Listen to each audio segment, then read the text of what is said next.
Hey everyone, I'm back. Um, so it's been about 2 weeks, I think, since I last did a video. Um, and a lot has happened since then. So let's start at the beginning. I think the last time I did a video was right before I was picking up an extra shift that week. Um, and that was a first time experience for me. I had never picked up a shift before. Um, and I don't know if I will anytime soon again. The first 3 days of that week were really good. Um, Not first 3 days of the week, but the first 3 days that I worked that week were really good. You know, there was nothing too out of the ordinary. Um, they just really felt like normal shifts, so I was feeling good. Um, I came in on my day I picked up, and how I did it was I worked 3 days in a row, and I picked up the day right after I was scheduled. So I had 4 days in a row. And in my head, I'm thinking that'll be great. I'll have pretty much the same patients. I'll know their history. I'll know what's happened the last 3 days. It's not like starting from scratch, um, where you're learning their temperaments, their personalities, figuring out what's wrong with them, what their plan of care is. You're already kind of in there, picking up from where you left off. So I go in on the fourth day and I have most of the same patients.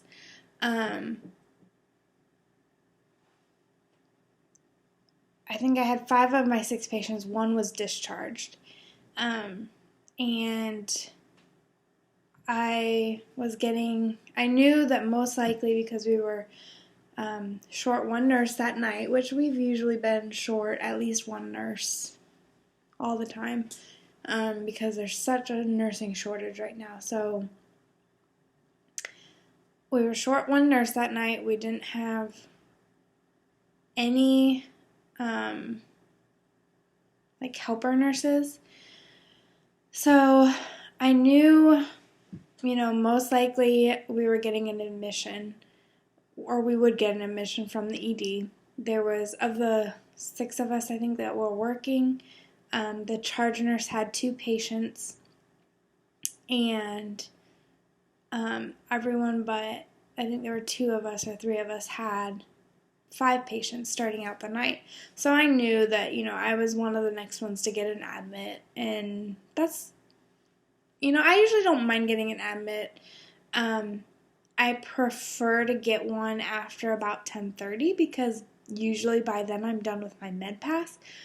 So I have the time to devote to that new patient. I have the time to go through, do their admission assessment if it wasn't done in the emergency department, go and meet with them, talk with them, start setting up their IV fluids if they need IV fluids, pass any meds that they might need that the doctor has scheduled that are starting right then.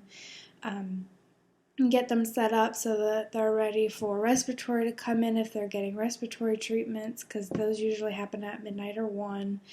And then again at 3 or 4. So depending on when they come in at the night, I can get them set up and prepared and ready and almost pick up like I was just getting on shift with them.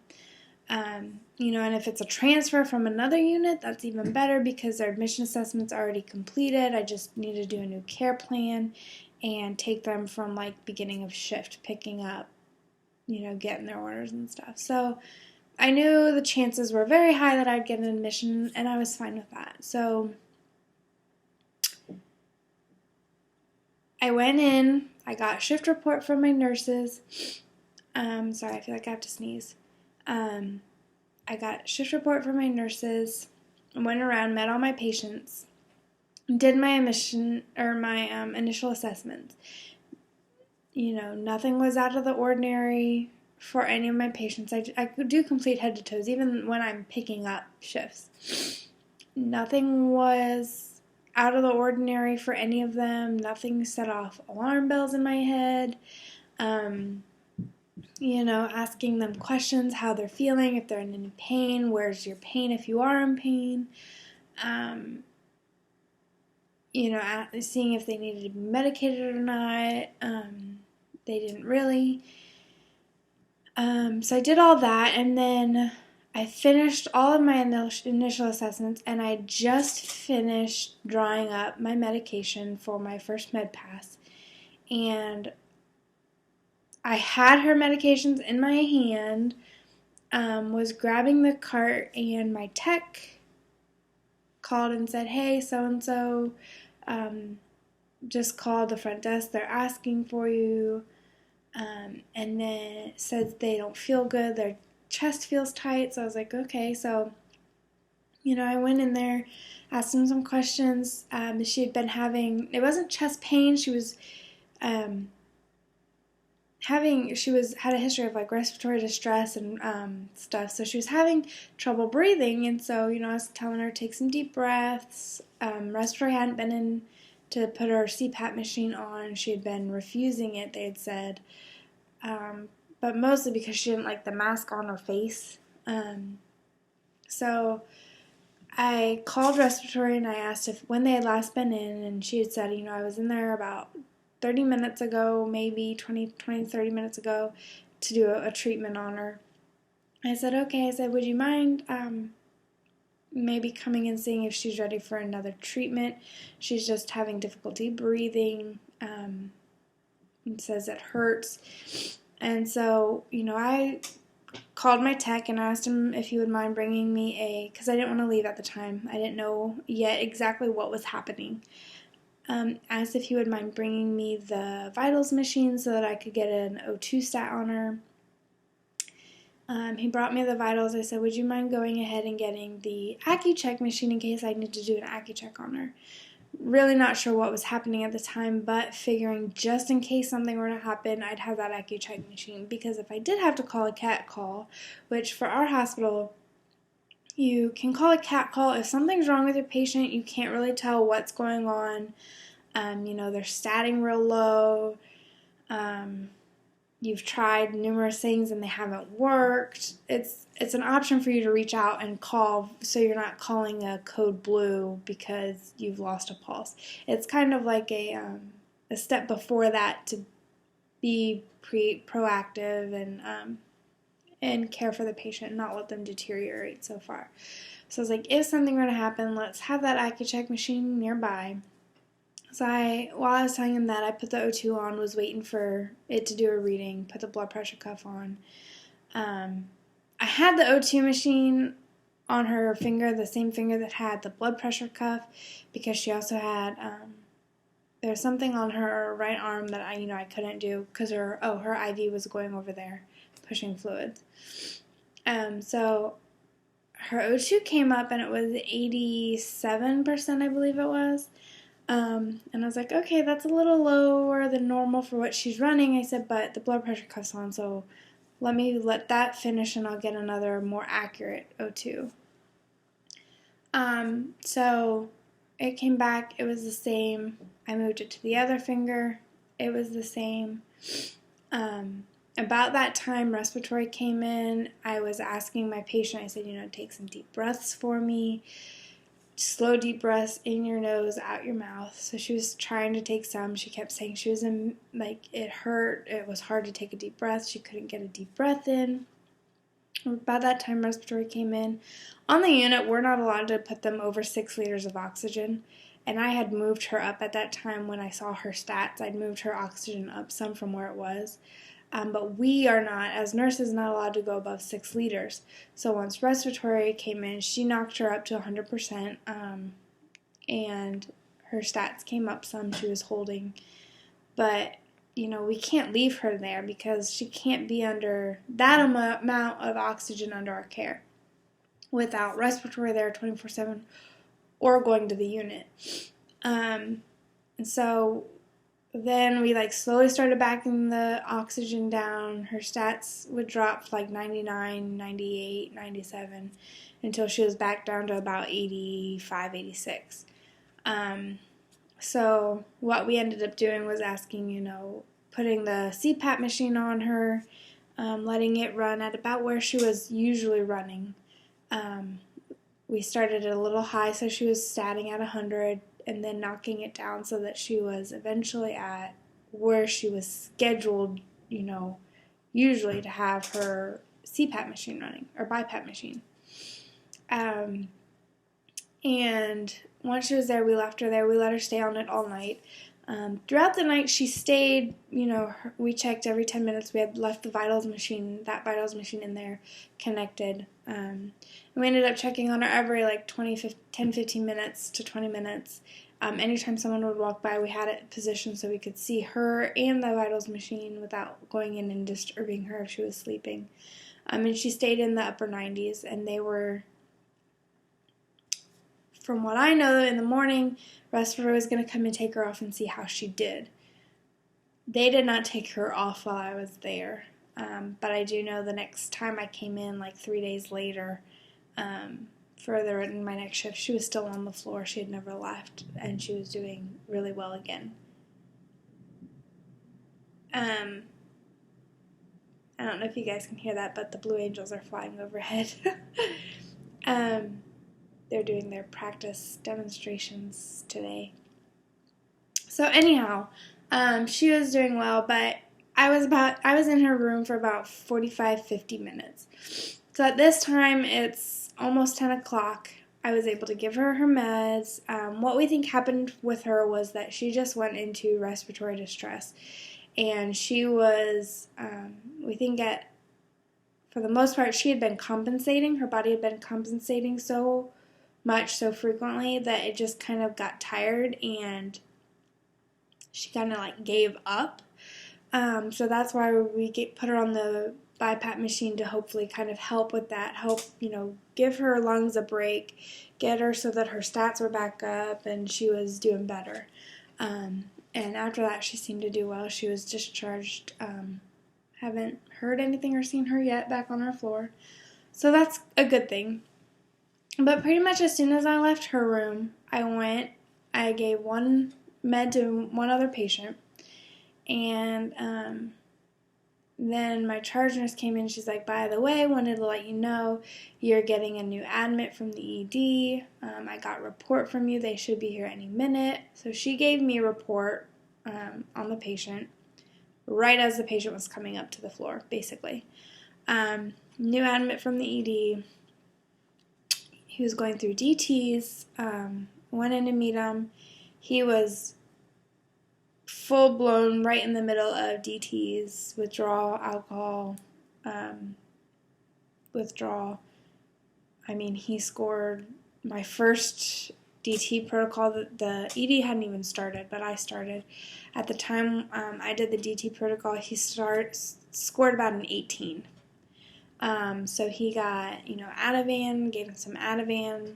And the DT protocol, I don't know if you guys have seen sheets like that or whatever, but in our hospital it's a sheet and you score them. And there's different ratings for each one, but you score based on their temperature, blood pressure, heart rate, respirations, if they're seem anxious, if they're sweating, if they're not sleepiness, but lack of sleep, whatever that's called. I can't think of that right now. And they get a different score, and based on that score at the bottom, if they score within a 5 or less, they don't get anything. If it's a 5 to 9, they get 1 milligram of Ativan, and so forth. And he scored an 18, 19, something like that. So he was full-blown DTs, very agitated, was homeless, and he told me that he had when I saw it on the thing, on his report, he had a history of seizures. So we had to put him on seizure precaution. So I went and met him, did my initial assessment, did the first DT protocol. So I went, I got his Ativan, I got the medications he was due for, which was 20 medications that the doctor was starting him on right away. Got an IV pump and pull, hooked him up to that, IV fluids going, started his first antibiotic, got the seizure precaution suction tubing, everything for that, set up and hooked up in the room. He was Accuchecked, took his Accucheck, which was fine, and then got him set up, was coming out of the room, and I saw the doctor coming down the hallway, and I was like, oh, I'm gonna go in the hall. I'm gonna go in the room with him. You know, I always like to when I see the doctor going in the room, and I have time because then I can hear what the doctor's talking to the patient, and instead of just reading it on the chart, kind of see based on maybe where their questions are going, what they're thinking to know the plan of care, and just have a better understanding of that. So he went in to talk with the patient, so I slid in and just told him, I was going to stand there and listen. So we leave the room. The doctor goes into the doctor's room. I was finishing up pulling meds for my next patient because it is now 10:50 and I'm still passing my 10 o'clock meds that are supposed to be between 9 and 11. And I mean, there are good days and bad days. There are some days where you get them finished, and then there's other days where you just, like that day, you can't get them finished. And, my charge nurse was understanding of that, obviously, but it is what it is. You can, some days you can, some days you can't. So anyhow, got him all situated, got my meds, had my computer. The doctor stopped me as I was about to go to my next patient for their meds, and he was like, so I think that guy is possibly TB. He's like, I don't, we've done tests, we haven't gotten those back, but there's just something telling me that he's like TB protocol, like we need to put him on TB precautions. So, here I am, going in this patient's room. I've been in there probably the last hour, and now come to find out he's on TB protocol. He's been coughing up blood, not while he's in the hospital, but beforehand. He is definitely coughing. He's shaking, sweating, so maybe that's not necessarily the DT protocol he's going through. Maybe that's part of we weren't sure at the time. So we're not equipped to handle that on our floor. We don't have any special rooms for TB, for airborne and things like that. Had not been fitted for a mask. We give, chemotherapy on our floor daily, because we are a cancer floor. The doctor was like, I didn't want to say his name. The doctor was like, you should not have somebody who's even suspected TB on your floor with chemotherapy. He's like, we really need to get them moved out. So my charge nurse stepped in and helped me. She called upstairs, asked if they had one of their rooms free. They did. It just needed to be cleaned, so they went ahead and cleaned that. He was on our floor maybe 2 hours. They transferred him up before they transferred him up. But they didn't transfer him right away because I was busy. So he's like, I just want to sleep. I was like, okay. So it had been an hour, so I was like, I need to do another DT. So went in, did his vitals. We had to wear like the little mask anytime the tech or I went in the room that we weren't technically fitted for. But, my charge nurse was making sure that it fit me properly, at least for me to go in and do what needed to be done. So he's like, I just want to sleep. I was like, okay. I said, you have Ativan that you're able to get because of your DT protocol. I'm going to go get that for you. And he's like, no, I don't want it. He's like, just let me sleep. So I left. I let him sleep. I'm leaving his room, and my tech calls me. At this time, it's probably about 3. I'm leaving his room. I finish giving my 8 o'clock meds.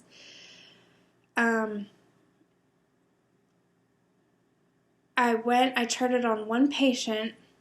I was about to go get lunch, and my tech called, and it was like, I think it was almost 4:30 at the time when he called, and he was like, hey, just wanted to let you know, I'm in this room, patient we've had since I started working there. She actually was admitted the week before I was there. She has a colostomy, a Foley, a trach, tube feedings, peg tube in, can't speak. She has some kind of brain disorder, and I forget what it's called right now. It's hard to pronounce, but it's basically where she does the opposite of what she wants to do. So when she wants to, but I don't know how accurate that is, because I think that might have been something that the doctor just said she had because of how she acts. I don't know if this was true, but it was something he had said where, when she wants to smile, she cries, and when she wants to cry, she smiles.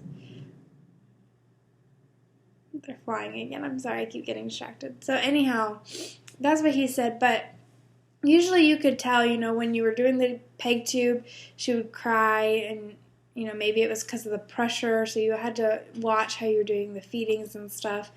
But he said, she's starting at about 82.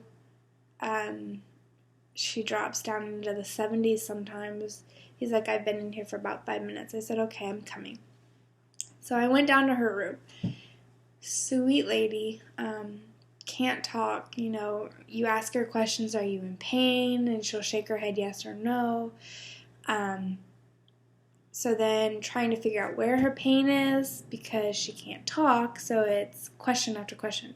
Does your head hurt? Do your shoulders hurt? Do your arms hurt? Does your neck hurt? Does your back hurt? Does your stomach hurt? Does your chest hurt? Every single body part you just go through and see where she's in pain. So I knew earlier it had been her back. I said, does your back hurt? She said, yes. I said, okay. I said, are you in any pain anywhere else? And she said, no. I said, can you take some deep breaths for me? So she's taking deep breaths. At the time she was on 6 liters via a mask for her trach mask. I said, I was like, okay. The weird part was, even the tech and I were both saying it, that we couldn't figure out what was wrong because, usually you go in, you just walk in her room and she starts crying. We walked in, he had her sitting up. She was like it was 180 from how she had been. Wasn't crying, didn't cry at all until we went to suction her trach. Wasn't crying at all. She was smiling. The tech was making jokes, drawing her pictures on the board while we were trying to see what was going on because we didn't want to freak her out and have her start crying and then compromising the O2. So he was joking around with her, and she was kind of smiling and interacting. So if she'd been crying, it would have been okay, something's up, and then go through trying to figure out what it is. But she was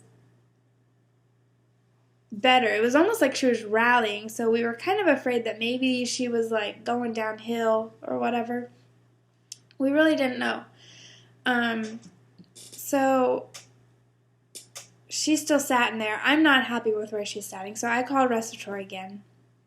They came down. She's like, yeah, I've suctioned her twice. I said, I've suctioned her twice, which that was not uncommon. So respiratory got in there. I tried suctioning her again. And she was really good about, I'd suction her second time. I said, you want me to suction you again? Is that good? And she's like, suction again. She'd nod for suction again. So I'd suction. I said, is that better? And she'd nod. I said, you want it again? And she'd say no. So she was coherent throughout the process. So we did that again. We tried suctioning her. Didn't help. She was still sat in real low. Thought maybe she's gotten a mucus plug that's blocking. So we lavaged her, suctioned her again. Still sat in real low. And both respiratory and I were like, if she was acting differently, we would be concerned. But we were familiar with her because she's been there for so long, and we've had her before, that this was abnormally normal for her. Not crying and all that. So we were like, we don't know what to do. So she called her respiratory nurse in charge. They came down, suctioned her again, which usually you're not supposed to do, but we really thought there was a plug there that was blocking, and we were trying to kind of dislodge it. At that time she started crying the first time, and we're telling her, we're sorry, ma'am. We used her name instead, but I don't, patient privacy. We're sorry, ma'am. Can you tell us, does it hurt anywhere? And I said, does your back hurt? Does anywhere else hurt? Your legs, your chest, your throat? And she kept saying no, So I was like, that's not abnormal. Her back has been hurting, which she had a wound on her back, and she had for forever, and we had been properly caring for that. So, she really wasn't doing any different. Respiratory was like, let's put the ambu bag on her and give oxygen that way. So we did that. Still nothing. So we ended up calling a cat call on her because we couldn't figure out what was going on. She was still statin real low.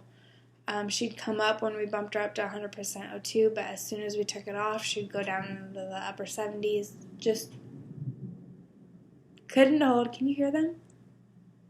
Couldn't hold an O2 stat that was even made us comfortable. So called the cat team. They came up. Lavaged her again, didn't work. So they ended up moving her up to the unit about 6:45 in the morning is when we finally, it was about 6:30 in the morning when we finally did it. And one thing I'm going to say, we moved her up to CCU. She ended up coming back like 2 days later. I don't know what ended up happening, but they ended up getting her stable. But I just want to say thank goodness for my team and who I work with, because first of all, my charge nurse said, that could have happened to anyone. But, she said, no one has had that crappy of a night ever for a long time. Like, you just were dealt a crappy night. Like, and I, as soon as she was gone, I think I was exhausted partly because I don't sleep well between shifts. Usually I sleep 4 to 5 hours. I'm lucky to get 5 hours in. Usually I sleep from 10 to 2 and then I'm up for the rest of the afternoon until I go to work. But by that time I was exhausted. I was beyond stressed because I felt like I had failed all of my patients. I'm going to start crying again.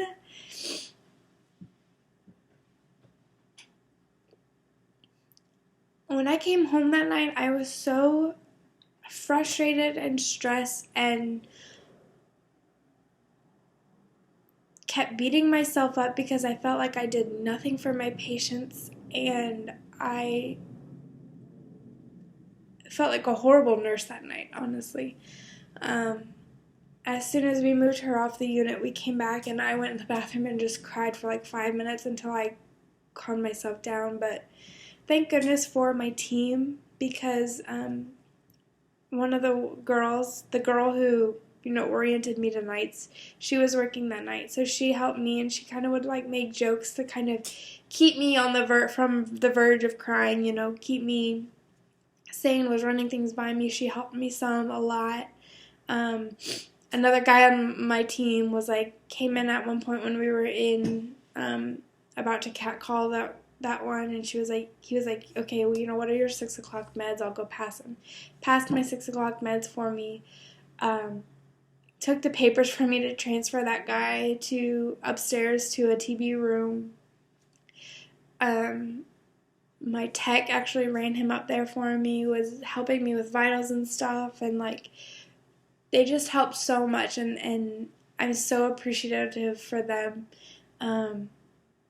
Because they really they helped so much more than I could have said, and it just showed me that the team and the floor that I'm on, we work together, and have each other's back, and something happens, we're there. But I was so frustrated, I think, and so stressed. I think that was the huge thing, is I was just so stressed the whole night that as soon as I moved her, I was just please, nothing else. I felt like I'd failed my patients, and my charge nurse, she kept telling me, she's like, you've done, afterwards she was like, I just want to tell you, you did such a great job. I said, I feel like I've done nothing for my patients. I haven't done any charting. My 8 o'clock initial assessment charting I haven't done. Wasn't really able to do my midnight assessments because I was running between patient to patient to patient. I did my 4 o'clocks just because I walked around right before I went into my last patient's room. I was I just felt so inadequate as a nurse that night. I was I didn't do anything for them. And she's honestly, she's you did a great job. Even one of the guys there, he's an older dude. He's worked there for years, and he's like, no, they both were telling me, you did a really great job. You were on top of it. You had your patient's best interest. That was your priority. There's nothing that you should feel inadequate or whatever about. Like, you did a really good job. And they told me that next time I came into the same thing, they both were like, you did a great job. Like, you did so well. And I ended up just coming home and crying and crying and crying until I finally cried myself to sleep and was apparently out like a light. But I didn't feel like I did a good enough job. I don't feel like I did anything for my patients. I don't feel like, it was just one of those days, and I think it was just all the stress and exhaustion that I'd been facing and feeling and dealt with all week, and that night was honestly a crappy, crappy night that no one should have had to go through, but I did because that's just how it worked out. So my charge nurse was like, and to think you even picked up this shift to help us out. So needless to say, I don't think I'll be picking up a shift anytime soon again, but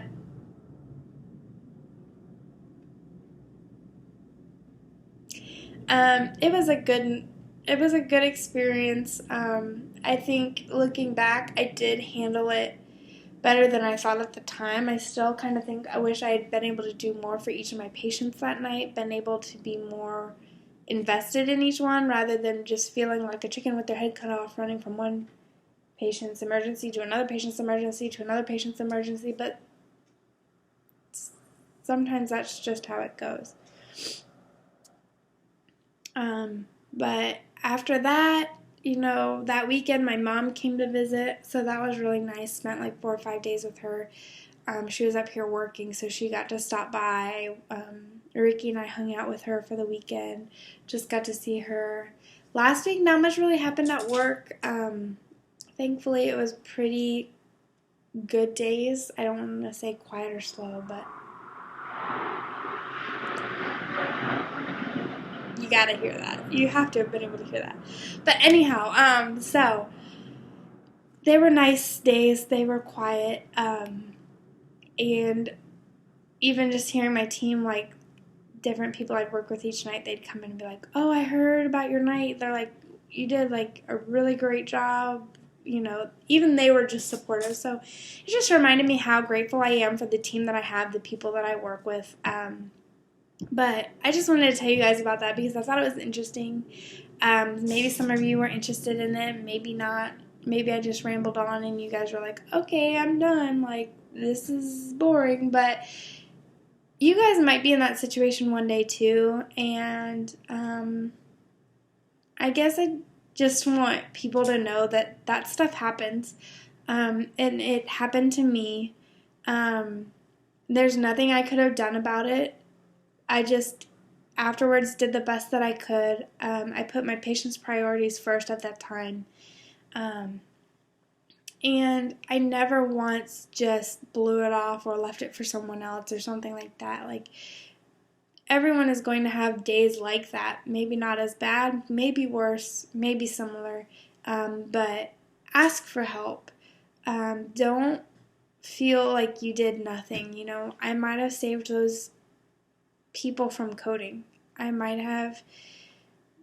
You never know what you could have done or what you could have changed or what could have been different. So take days like those. I guess my best advice would be take days like those or any days you feel like was a bad day and look back and look at the things you did or the ways that you did make a difference or change and help somebody. Because every day you make the smallest impact even on someone. There's something you do that could be the smallest thing that makes an impact or a difference for someone. But really nothing new since then. This next week's going to be fun. I have a brunch with our CNO, nurse residency, so there'll be some fun stuff, I think, coming this week for you guys to look out for. And I'll make another video soon. Thanks for watching. I'm sorry if I bored any of you guys or if this just wasn't interesting for some of you, but I just felt like sharing because I think from every experience, somebody can pull something out of it and learn something about it. Even if it's reflecting on how you dealt with a situation or reflecting on how someone else dealt, what you could have done in that instance or you can suggest for someone else, or even think like so that when you're in that position next time, this is what I can do, or I can try this, or I can try this. But it's just really interesting, and pull other people in. If you're questioning something, ask your charge nurse, call respiratory in, have the techs come in. Sometimes they are going through nursing school and they're like, oh, hey, well, would you want to try this? And you're like, oh, that's so smart. Like, I didn't think about it because I'm thinking of, 20 million different things. So use your resources. They will help you. I've been trying to fight this sickness, guys. I'm sorry. Partly why I didn't do it. I thought I was beating it, but I'm starting to feel horrible again. Sinuses and everything. So I'm going to sign off for now. I also feel like I'm kind of rambling, but sorry. So let me know if you guys have any questions. If you like the video, thumbs it up. Give me some ideas on videos that you'd like to see. I have a couple ideas, but I don't know if they're ones you'd be interested in. So feel free to leave comments below this video on maybe video ideas that you would like to see, things you would like me to talk about, questions you'd like answered on a video, or different topics that you would want covered. So thanks for watching. I will talk to you guys later, and I hope you guys make a difference in somebody's life at the grocery store or something today. I will see you guys next week, hopefully. Bye. Have a good day.